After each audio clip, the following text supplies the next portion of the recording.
Good evening students.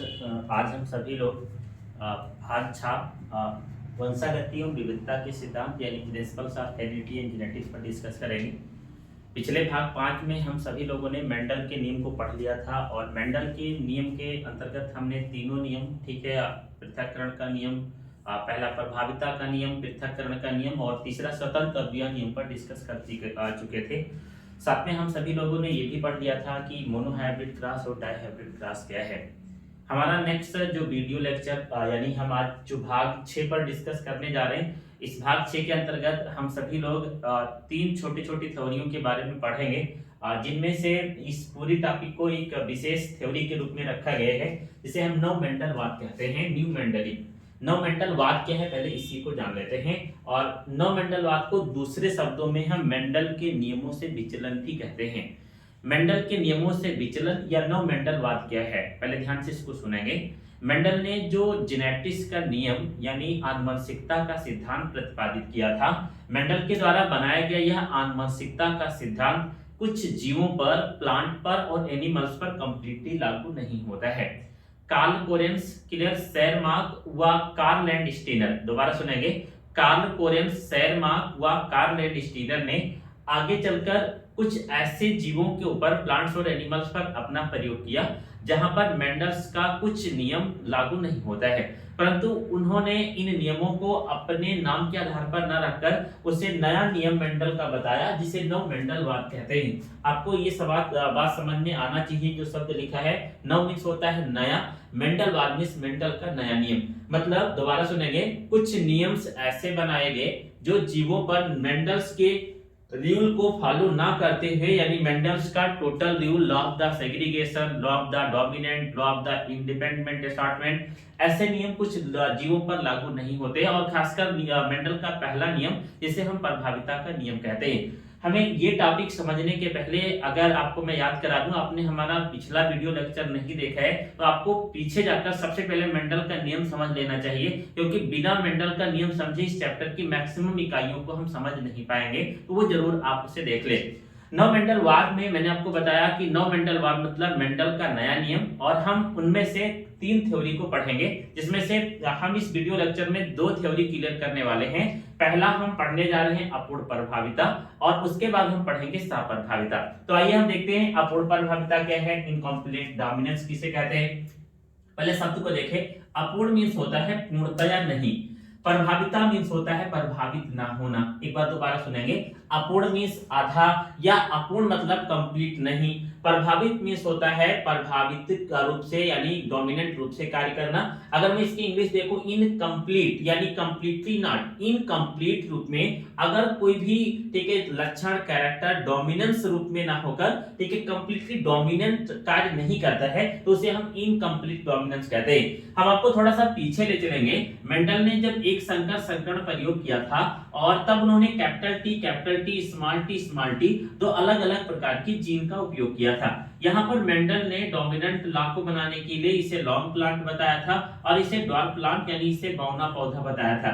फिर Mendel ने इनसे क्रॉस फर्टिलाइजेशन कराया था, यानी पर परागण कराया, और फिर इनको कैपिटल टी, स्मॉल टी के पौधे प्राप्त हुए थे, जिन्हें हम संकर लंबे प्लांट कहते थे। और इस दौरान मेंडल ने नियम क्या बताया था, एक बार दोबारा सुन लीजिए। जब तक आपको ये सेगमेंट क्लियर नहीं होगा, तब तक अपूर्ण प्रभाविता समझ में नहीं आएगी। मेंडल ने एक लंबा पौधा कैपिटल टी और दूसरा पौधा स्मॉल टी के साथ पर परागण कराया। तो उन्होंने देखा F1 जनरेशन में P1 से F1 पीढ़ी के दौरान जो उनको प्लांट प्राप्त होते थे वो संकर लंबे होते थे, यानी वो हाइब्रिड लॉन्ग प्लांट होते थे। यहाँ पर मेंडल ने अपना पहला नियम क्या बनाया था, उसे ध्यान से सुनेंगे। जब कोई कारक विषम युग्मजी होता है, उस कारक का प्रभावी जीन कार्य करता है, जबकि अप्रभावी जीन कार्य नहीं करता है। मेंडल ने यह कहा कि जब कोई जीन या कारक प्रभावी होती है तो एक जीन का लक्षण दिखाई देता है और अप्रभावी जीन का लक्षण दिखाई नहीं देता है, यानी इसमें केवल प्रभावी रूप से कार्य करने के कारण इस नियम को प्रभाविता का नियम बताया। अब हम यहाँ पर आते हैं, अपूर्ण प्रभाविता को देखें। इसका रेशियो जो आएगा, अपूर्ण प्रभाविता का रेशियो भी एक नंबर में बोर्ड एग्जाम में पूछा जा चुका है कि अपूर्ण प्रभाविता का जेनेटिक अनुपात क्या है, तो ये होगा 1:2:1। पहले देखते हैं खोज किसने किया। कार्ल कोरेंस एक साइंटिस्ट हैं जिन्होंने 1903 में 1903 में एक प्लांट है जिसका नाम मिराबिलिस जलापा, या इसे हम 4 o'clock प्लांट, या इसे हम हिंदी में गुलाबास कहते हैं। Mirabilis जलापा, this is the botanical name of plant, ये इस पौधे का जो बॉटनिकल नेम है।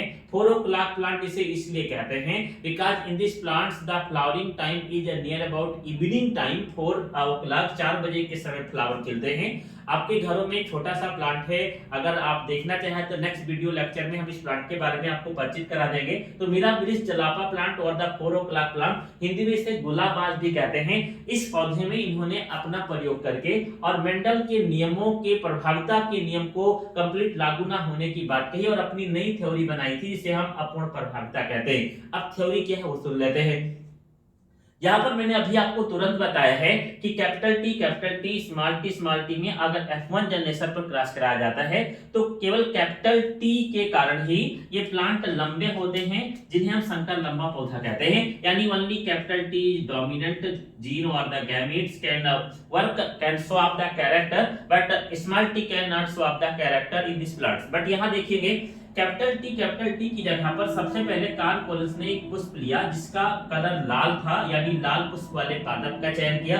दूसरे इसी स्पीशीज में दूसरे प्रकार की प्रजाति के पादप थे जिनका कलर व्हाइट होता था फ्लावर का, तो एक लाल पुष्प वाले पादप का सफेद पुष्प वाले पादप के साथ। दोबारा सुनेंगे, मिराबिलिस जलापा प्लांट के अंतर्गत गुलाबास में कार्ल कोरेंस ने 1903 में जब ये थ्योरी दी, उसके पहले एक लाल पुष्प का पौधा लिया, पादप लिया, जिसका जीन रखा कैपिटल आर, जैसे मेंडल ने कैपिटल टी रखा था वैसे इन्होंने कैपिटल आर रखा। दूसरा सफेद पुष्प का पादप लिया जिसकी जीन या गैमेट रखा स्मॉल आर। ये था P1 जनरेशन का प्लांट। जब इन्होंने P1 जनरेशन से क्रॉस फर्टिलाइजेशन कराया और F1 जनरेशन के प्लांट को उत्पन्न कराया, तो इधर से जीन आती है, एक गैमेट पृथक होगा कैपिटल आर और इधर से स्मॉल आर। इन गैमेट से जो F1 जनरेशन के प्लांट प्राप्त होते हैं उन पौधों में मेंडल के अनुसार देखिए capital R same as the capital T, small T, small R according to Mendel किलर दिस प्लांट इज लॉन्ग, यानी characters is so this is the capital T. But यहाँ देखेंगे कैपिटल आर स्मॉल आर के कारण ये पौधा ना तो लंबा लाल होता है ना तो सफेद होता है, but this flower is pink, ये गुलाबी हो जाता है। मतलब मेंडल का नियम ये है कि कैपिटल टी का लक्षण दिखाई देना चाहिए कैपिटल टी के कारण, तो यहाँ कैपिटल आर का लक्षण आना चाहिए जिससे पौधा पिंक ना होकर रेड कलर का फ्लावर उत्पन्न करता, बट ऐसा नहीं होता है, जबकि यह फ्लावर पिंक कलर का हो जाता है। यानी ना तो ये वाली जीन प्रभावी है और ना तो ये वाली जीन प्रभावी है, यानी ना सफेद होता है ना लाल होता है, इसलिए इसे अपूर्ण प्रभाविता कहा गया। यानी incomplete dominance, both genes, both gametes cannot show the characters in F1 generation, यानी प्रथम पीढ़ी में ना तो पुष्प लाल होता है ना तो पुष्प सफेद होता है, इसलिए इस थ्योरम को, इस नियम को हम ठीक है अपूर्ण प्रभाविता कहते हैं। और आगे देखेंगे मेंडल के समान ही इन्होंने F1 जनरेशन से F2 जनरेशन के प्लांट को प्रोड्यूस किया। क्या देखा कि कैपिटल आर स्मॉल आर के क्रॉस फर्टिलाइजेशन से 4 पौधे उत्पन्न होते हैं। तो सबसे पहले कैपिटल आर से, यानी capital R this is the red flower according to ठीक है P1 generation, F1 generation. Then capital R small r this is the pink flower. Then small r capital R small r, यानी 2 flower is pink. And small r this flower is white, यानी ratio 1 is red color, 2 is the pink color and 1 is the white color flower। एक बिल्कुल लाल, 2 गुलाबी रंग के और एक सफेद फूल F2 जनरेशन में प्राप्त होते हैं, जिनका अनुपात आता है 1:2:1। ठीक है, हम अब इसको उदाहरण पर लिखे हुए बातों से समझते हैं। कार्ल कोरेंस ने गुलाबास के पौधे में, यानी कार्ल कोरेंस ने गुलाबास मिराबिलिस जलापा में लाल पुष्प जिनका जीन कैपिटल आर व सफेद पुष्प जिनकी जीन स्मॉल आर वाले पैतृक पीढ़ी के पादपों में संकरण कराया, यानी क्रॉस फर्टिलाइजेशन कराया। तो क्या देखा, F1 जनरेशन में F1 पीढ़ी में जितने प्लांट प्राप्त होते थे वो पिंक कलर के, यानी गुलाबी पुष्प वाले कैपिटल आर स्मॉल आर होते थे। इसके बाद में जब उन्होंने F1 पीढ़ी से पुनः F2 जनरेशन में स्वपरागण कराया तो देखा 1:2:1 के अनुपात से पादप प्राप्त होते हैं। दिस इज द ठीक है इनकम्प्लीट डोमिनेंस। आपको समझ में आ गया होगा। मैं एक बार रिपीट कर देता हूं, ध्यान से सुनेंगे। सबसे पहले मेंडल के नियम को, प्रभाविता के नियम को कंप्लीट न लागू होने के लिए कार्ल कोरेंस ने मिराजिबिलिस जलापा गोला बांस के पौधे में इस नियम को संकरण कराकर देखने पर क्या देखा कि अगर कोई लाल पुष्प वाले प्लांट्स का सफेद पुष्प वाले प्लांट के साथ पर परागण कराया जाता है तो प्रथम पीढ़ी में ना तो लाल रंग के लक्षण दिखाई देते हैं ना तो सफेद रंग के लक्षण दिखाई देते हैं, जबकि वह अपूर्ण रूप से नया लक्षण डेवलप करता है जिससे पिंक कलर के flower capital R small r के कारण दिखाई देते हैं। इसके बाद आप अगर पिछला वीडियो सेगमेंट देखे हैं तो मैंने एक शब्द यूज किया था मेंडल दादा, यानी दादा का मतलब ये होता है कि पुनः कार्ल कोरेंस को भी मेंडल के नियम पर ही आना पड़ा।